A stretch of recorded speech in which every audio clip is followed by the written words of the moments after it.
सब 4 metre SUVs diesel ज्यादा market में है नहीं। इस सेगमेंट में देखा जाए तो गिनती की 1-2 गाड़ी आई हैं, उनमें से एक है द किया सेरोस। ये कहने पे सब 4 मीटर की है, लेकिन गाड़ी दिखने में बड़ी है, स्पेस ज्यादा मिल जाती है, फीचर्स सब 4 मीटर से काफी बढ़कर है, और सबसे इंटरेस्टिंग बात, डीजल इंजन मिल जाता है। तो आज हम डीजल इंजन ही चलाने वाले हैं, ऑटोमेटिक चलाएंगे, बताएंगे कि मैनुअल लेना चाहिए, ऑटोमेटिक या पेट्रोल की तरफ जाना चाहिए, और कितनी रनिंग पे आपको कौन सी चूज करनी चाहिए।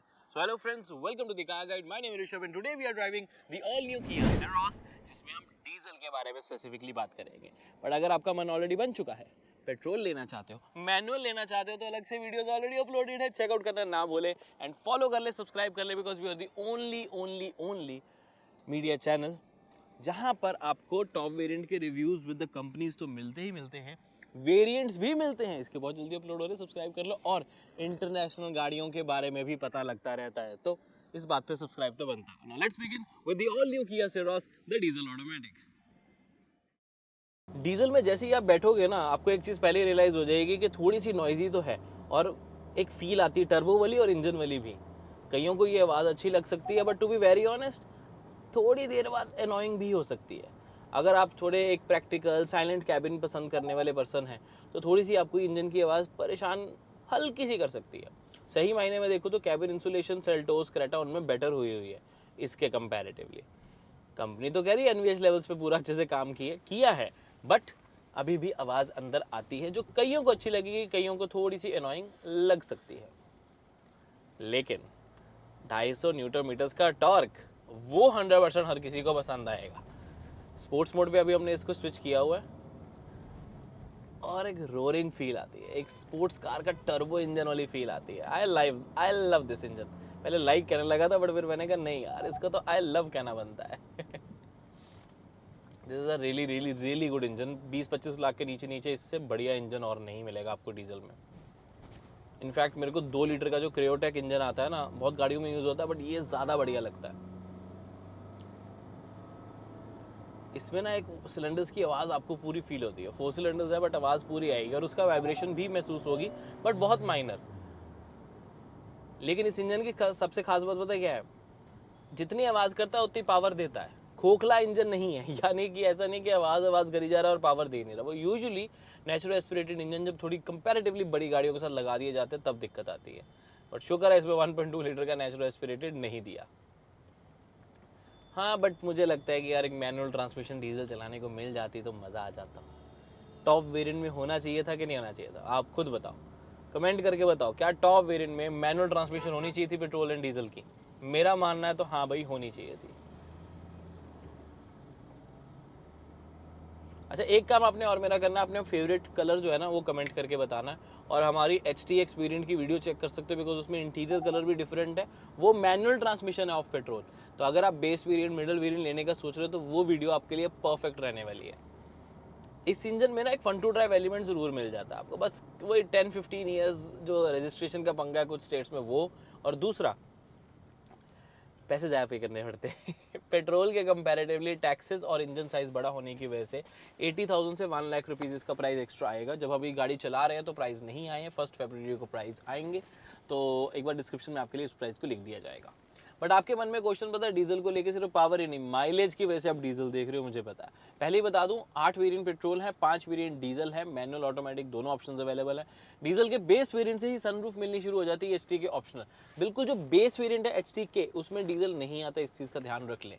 रही बात माइलेज की, सिटी में 12 से लेके 15 किलोमीटर आराम से मिलेगी, लेकिन मैनुअल में ऑटोमेटिक की माइलेज 12 से लेके 13 या 13.5 तक रह जाती है। बाकी डिपेंड करता है आप चला कैसे रहे हो। अगर आप इसको अच्छे से चलाओ ना, तो 15 किलोमीटर पर लीटर भी आ जाती है। पर उससे इंपॉर्टेंट होता है हाईवे, क्योंकि डीजल जो लोग प्रेफर करते हैं ना, उनकी रनिंग ज़्यादा होती है, और रनिंग ज़्यादा का मतलब है आप लंबा भी जा सकते हो, टाइम अच्छा खासा यूज़ करोगे। तो हाईवे की अगर माइलेज बात करें, तो अप्रॉक्सीमेटली आपको 17 से लेकर 22 किलोमीटर। आई नो मैं थोड़ा वेग आइडिया इसलिए आपको दे रहा हूँ, बिकॉज हाईवे पे कभी कभी क्या होता है, हम 120 पे गाड़ी चलाते हैं, और गाड़ी में लोग भरे होते हैं, लगेज भरा होता है, तो 17-18 किलोमीटर पर लीटर की माइलेज आएगी। लेकिन अगर आप चला रहे हो गाड़ी को थोड़ा क्रूजिंग मोड पे, क्रूज कंट्रोल यूज़ करो ना, ADAS फीचर्स उसको यूज़ करो, और 2 लोग बैठे हैं, सामान थोड़ा सा कंपैरेटिवली कम है, वेट की बात आ जाती है, तो 22-23 किलोमीटर पर लीटर की माइलेज निकालना भी कोई बड़ी बात नहीं है। लोग तो रिकॉर्ड तोड़ने में 25-26 की माइलेज भी निकालते हैं इस इंजन के साथ, जो कि मुझे लगता है इस गाड़ी के साथ पॉसिबल है। तो किया ऐसा करो, सिरोस को थोड़ी देर हमें दो, देखते हैं इसमें मैक्सिमम माइलेज कितनी आती है। मज़ा आएगा ये चैलेंज करने में। आप ये चैलेंज देखना चाहते हो तो कमेंट करके जरूर बता देना। हैरान कर देने वाली बात यह है कि ARI claim petrol mileage automatic में डीजल ऑटोमेटिक से ज़्यादा है। Yes, you heard that right.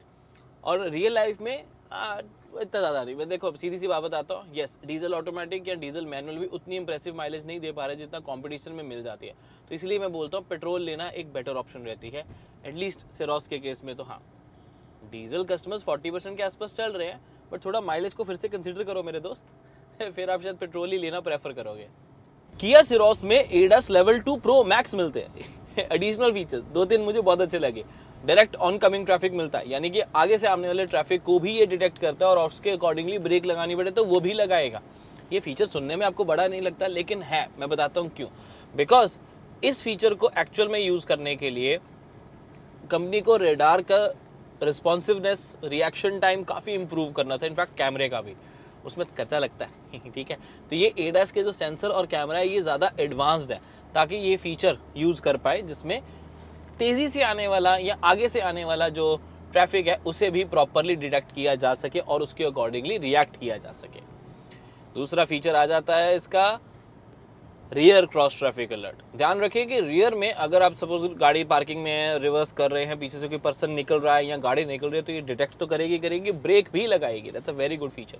However blind spot monitor मिलता है, यानी कि इंडिकेटर देंगे तो स्क्रीन के ऊपर, डिजिटल क्लस्टर के ऊपर आ जाती है प्रॉपर, की पीछे जो कैमरा है वो पीछे वाली वीडियो दिखाता है, लेकिन ब्लाइंड स्पॉट डिटेक्शन नहीं है। यानी कि ORVM पे कोई ट्रायंगल, कोई कॉशन साइन नहीं आता जब ओवरटेक करके कोई व्हीकल आपको निकल रहा है। ये तभी काम करेगा ब्लाइंड स्पॉट मॉनिटर जब आपने इंडिकेटर दिया है। जो ब्लाइंड स्पॉट डिटेक्शन होता है वो इंडिकेटर दो या ना दो, वो फिर भी काम करता रहता है कि आपके पीछे कोई व्हीकल है ब्लाइंड स्पॉट में जो शायद आपको नजर ना आ रहा हो। तो ब्लाइंड स्पॉट डिटेक्शन मुझे फीचर ज़्यादा अच्छा लगता है, इन्हें कंप्लीट पैकेज देना चाहिए था। This is what I feel. एक फीचर और बड़ा ज़बरदस्त है, क्रूज कंट्रोल अगर यूज़ करो, अडैप्टिव क्रूज कंट्रोल, तो स्टॉप एंड गो फीचर मिल जाता है। यानी कि अपने आप गाड़ी रुकेगी अगली गाड़ी के हिसाब से, जैसे रेड लाइट आ गई है, रुकने की जरूरत पड़ी, और विद इन 3 सेकंड्स अगर अगली गाड़ी चल पड़ी तो ये उसके पीछे भी थोड़ी चली, फिर रुकी, चली, रुकी। बम्पर टू बम्पर ट्रैफिक में ये फीचर बहुत काम करता है। 3 सेकंड से ज़्यादा हो जाए तो मैनुअली आपको हल्की सी रेस देनी पड़ती है ताकि वो वापस गाड़ी चल पड़े, फिर वो क्रॉल मोड वगैरह जो है चल पाएगा और क्रूज कंट्रोल फिर से एक्टिवेट कर पाओगे आप। So this is how ADAS level 2 pro max feature works. लेकिन अगर हम ADAS लेवल 2 के वैसे फीचर्स बने तो लेन फॉलो, लेन कीप, ये सब आपको मिल जाते हैं, including the rear as well, और साउंड व्यू मॉनिटर कैमरा, वो सब, यानी कि 360 डिग्री कैमरा तो मिलेगा ही मिलेगा। बस हम ब्लाइंड स्पॉट वाला याद रखना, ठीक है। बाकी एस्पेक्ट्स की बात करें, सस्पेंशन, बॉडी रोल काफ़ी कम रखा गया है, थोड़ी सी आवाज़ आती है सस्पेंशन की, इस चीज़ का ध्यान जरूर रखें। मतलब झटके उतने नहीं लगेंगे बट आवाज़ आएगी स्पीड ब्रेकर खड्डों पे। दूसरी चीज़ हैंडलिंग, मुझे पर्सनली हैंडलिंग अच्छी लगी। स्टीयरिंग का रिस्पॉन्सिवनेस काफ़ी अच्छी है, बहुत ज़्यादा लाइट नहीं है, तो ये चीज़ मुझे अच्छी लगती है। हो सकता है आपको थोड़ा लगे कि यार हैवी फील हो रहा है, बट उतना हैवी है नहीं। ध्यान से अगर आप इस गाड़ी को चलाओ ना, तब समझो, तब आपको लगेगा कि ये स्टीयरिंग परफेक्ट है। दिखने में तो अच्छा है ही है, फीडबैक भी प्रॉपर प्रोवाइड करता है, ग्रेट।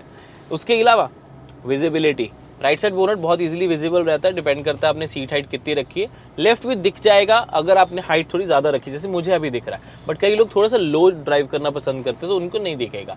बट ये पोजीशन मुझे पर्सनली अच्छी लगती है, बिकॉज इसमें ना कमांडिंग पोजीशन मिल जाती है, रोड की विजिबिलिटी बेटर मिल पाती है, और इनफैक्ट अगर ध्यान से देखें तो ORVM, IRVM सबकी विजिबिलिटी प्रॉपर हो जाती है। बट एक कैच, ऑटो डिमिंग IRVM तो मिलता है, लेकिन बेजल्स बहुत ज़्यादा मोटे हैं। वो इसलिए बड़े हैं ज़्यादा बेजल्स क्योंकि उसमें आपको बटन्स देने, SOS, रोड से असिस्टेंस, किया कनेक्ट। तो अगर ये बटन्स ना होते तो डेफिनेटली बेजल लेस किया जा सकता था, लेकिन अब बटन्स देने भी ज़रूरी है, बिकॉज ये फीचर्स बहुत काम के हैं। किया कनेक्ट फीचर तो इतना अच्छा है 2.0, रिस्पॉन्स भी ज़्यादा तेज़ करता है, वॉइस कमांड्स बहुत अच्छे से काम करते हैं। दूसरा, कोई गाड़ी में दिक्कत आती है, कॉल सेंटर पे यहाँ दबाओगे तो कॉल सेंटर से कॉल आ जाएगा, आप भी कॉल सेंटर पे कॉल कर सकते हो, वो आपको प्रॉब्लम का सोल्यूशन देंगे भी। और अगर सॉफ्टवेयर अपडेट हुआ या सॉफ्टवेयर से ठीक होने वाला इशू हुआ तो वहाँ से आपकी गाड़ी में सॉफ्टवेयर में अपग्रेडेशन करके, इम्प्रूव करके गाड़ी को ठीक भी कर देंगे। बात यहीं ख़त्म नहीं होती, वर्कशॉप जाने का लग रहा है कि यार वर्कशॉप जाके ही गाड़ी ठीक होगी, तो नियरेस्ट वर्कशॉप पे नेविगेशन ऑटोमेटिकली लग जाएगी। इनफैक्ट वर्कशॉप पे अपॉइंटमेंट भी बुक हो जाएगी कि ऋषभ आ रहा है, गाड़ी में प्रॉब्लम है, ठीक करके दे देना। तो कंपनी ने इन चीज़ों पे ऊपर बहुत काम किया एंड दैट्स ग्रेट। एक बढ़िया पर्सनलाइज एक्सपीरियंस आपको मिल जाता है। अब बारी आती है कंक्लूजन की कि डीजल आखिर है किसके लिए। तो अगर आप डीजल ऑटोमेटिक सोच रहे हो तो मेरे हिसाब से अवॉइड करो, बिकॉज पेट्रोल और डीजल की माइलेज में बहुत ज़्यादा डिफरेंस नहीं है। प्लस वो 10-15 साल वाला इशू रजिस्ट्रेशन का, प्लस प्राइस में 80,000 से 1 लाख का डिफरेंस आएगा, यानी कि पेट्रोल सस्ती होगी बिकॉज 1 लीटर टर्बो है और ये 1.5 है। तो टैक्सेशन की वजह से भी, इंजन की ओवरऑल कॉस्ट की वजह से मुझे लगता है पेट्रोल आपको ज़्यादा सूट करेगी। लेकिन अगर आपकी रनिंग कुछ ज़्यादा ही है तो क्रेटा या डीजल मैनुअल की तरफ जाओ, उसमें माइलेज आपको फिर भी मिलेगी। लेकिन अगर आपको काइंड ऑफ ऑटोमेटिक ही चाहिए, गियर नहीं डालना चाहते हो, तो EV, MG Windsor EV, Creta EV, ये सारी एक अच्छी ऑप्शंस में आ जाती है इसी प्राइस रेंज के बीच में। तो मेरे ख्याल से आपको एक बार कंसिडर ज़रूर करना चाहिए। टाटा का वगैरह से तो बेटर ही है क्रेटा ईवी, और महिंद्रा B6 वाला अगर बजट बन रहा है तो उसका भी वेट कर सकते हैं। थोड़ी देरी बात है, अब तो मार्च में डिलीवरी शुरू हो जाएंगी उसकी। But again I Tata Sierra भी याद आ गई, भारत एक्सपो की 3-4 गाड़ियाँ याद आ रही हैं। आपको भी उनकी वीडियोस देखने तो चेकआउट कर लीजिए। बाकी सिरोस के बारे में मेरा यही ओपिनियन था। प्राइस इसकी 16-18 लाख के बीच बीच में इस what I am expecting for the top variants petrol and diesel. इससे ज़्यादा नहीं होनी चाहिए, बिकॉज फिर सेल्टोस, क्रेटा और बाकी और गाड़ियाँ मिल जाती हैं आपको बड़े साइज़ की। फ़र्क तो पड़ता है साइज़ का, फीचर्स जरूर इसमें बहुत मिल जाते हैं, स्पेस पूरी मिल जाती है, but size matters. Anyways, this was everything regarding the all new किया सिरोस। अच्छी बात यह है कि 4.3 मीटर्स की गाड़ी वाली स्पेस एंड फीचर्स आपको 4 मीटर के अंदर अंदर मिल रहे हैं, तो आपका टैक्स में काफ़ी पैसा बच रहा है। व्हाट इज़ योर ओपिनियन, नीचे कमेंट करके ज़रूर बता दें। मैं मिलता हूँ आपसे अब अगली वीडियो में। Until then drive safe, take care, love you guys, bye bye.